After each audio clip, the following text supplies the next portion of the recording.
simply the mist is on the golf course. Brilliant, eh? That's my hit record off my Christmas. Is really fantastic EP, actually. In fact, a lot of people said, you pinched that, Frank, off Paul McCartney, because he did Mullock Inside, didn't he? Well, I'll tell you, I did not, actually, because I didn't even know he'd got one out, so there. But anyway, his record wouldn't have been a hit if it wasn't for me, because, did I never tell you about the day I was Paul McCartney? Well, I was up in Scotland, right, staying with my uncle, Angus Sidebottom, and I was doing a bit of that souvenir hunting in them Scottish shops. Have you seen them? They're just like an ordinary shop, except they sell things like snowstorms with a Scotsman inside in a kilt in the snow. Blimey, you wouldn't catch me in a blizzard in a kilt. Hey, I wonder if I have my own tartan. Because they have that, don't they? They all have, like, their own designs. I mean, mine would probably be a sort of purple background with UFO and thistle motif. Yes, that's right. Right, where was I? Oh, yes. So I go in this Scotch shop, right? And I notice on the confectionery counter, Highland Fling Strong McMints, right? Special offer, half price, because they've passed the sell date. Now, I'm not a compulsive buyer. In fact, I'm very careful with my money. But a bargain is a bargain. So I made a purchase, right, for my mum, you know, and wishing them up the new, I left the premises.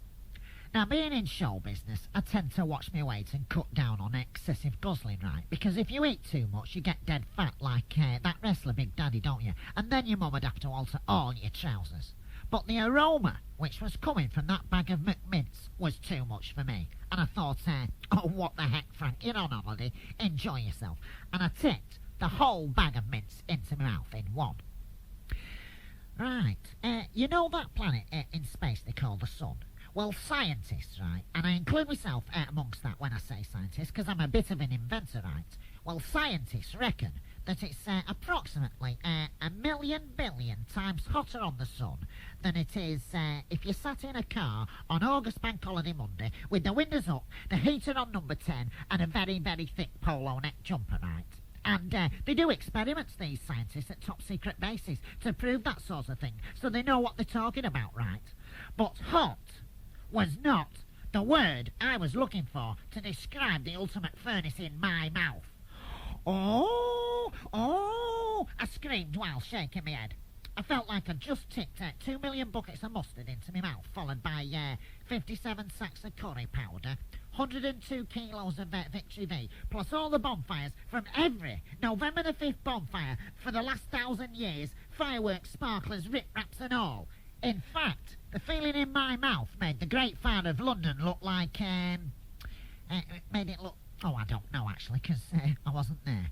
But all I could think about was how I was going to cool down my mouth. So I started to panic. What could I use to cool it?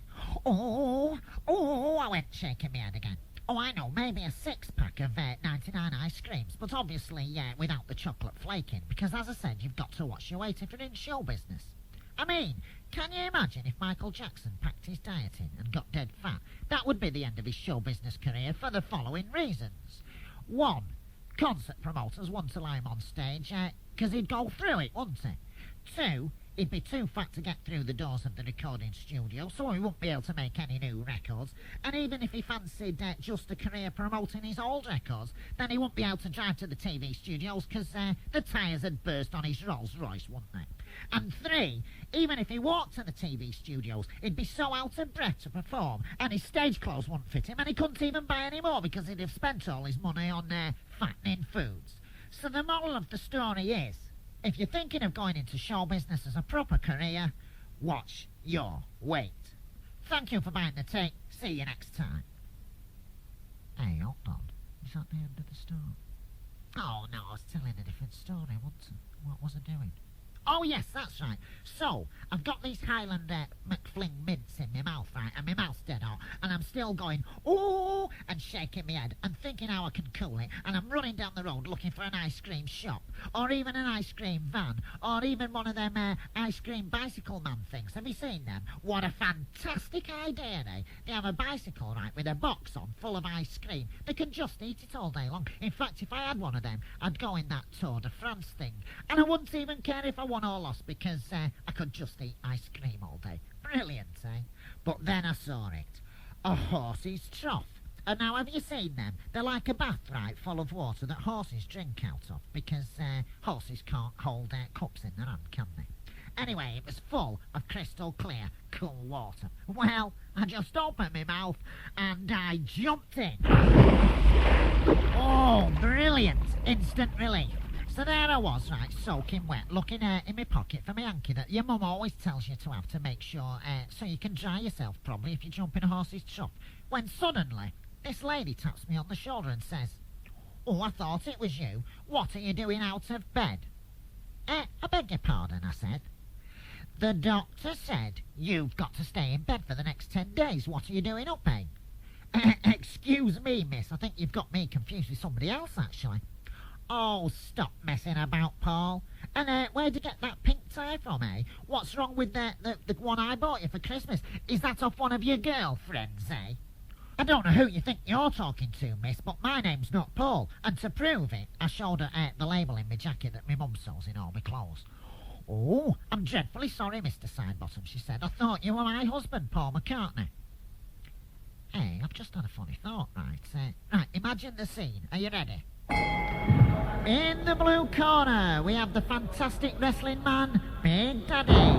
And in the other blue corner, we have the one and only, weighing more than 100 elephants, giant Michael Jackson. Brilliant, eh? Actually, that's not a bad idea, really. I think I'll write Michael Jackson a letter. Where's that paper? Right.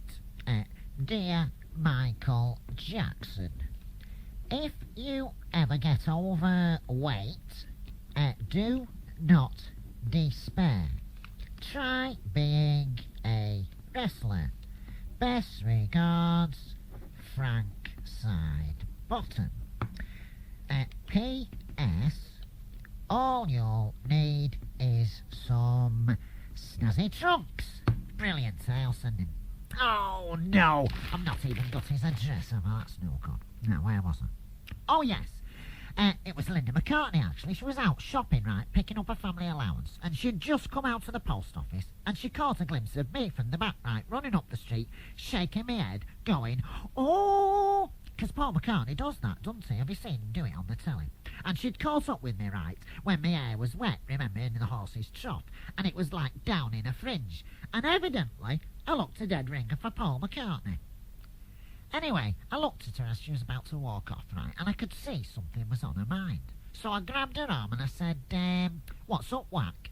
Well, that did it. The floodgates opened and she burst into tears and she started ranting and raving, going, "Sob, sob, sob. Important video. Wail, wail. Paul's new single. Can't do it. Blah, blah. Got a cold. Sob, sob. Won't have a hit. Wail, wail. No housekeeping money next month."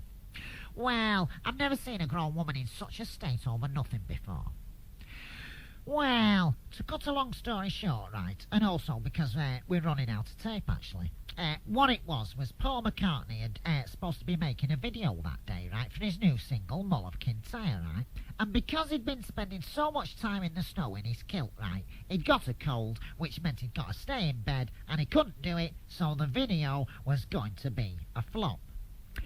Well, I can't stand to see a grown woman cry, right? And seeing as how I look like Paul McCartney, I thought I'd help out, right?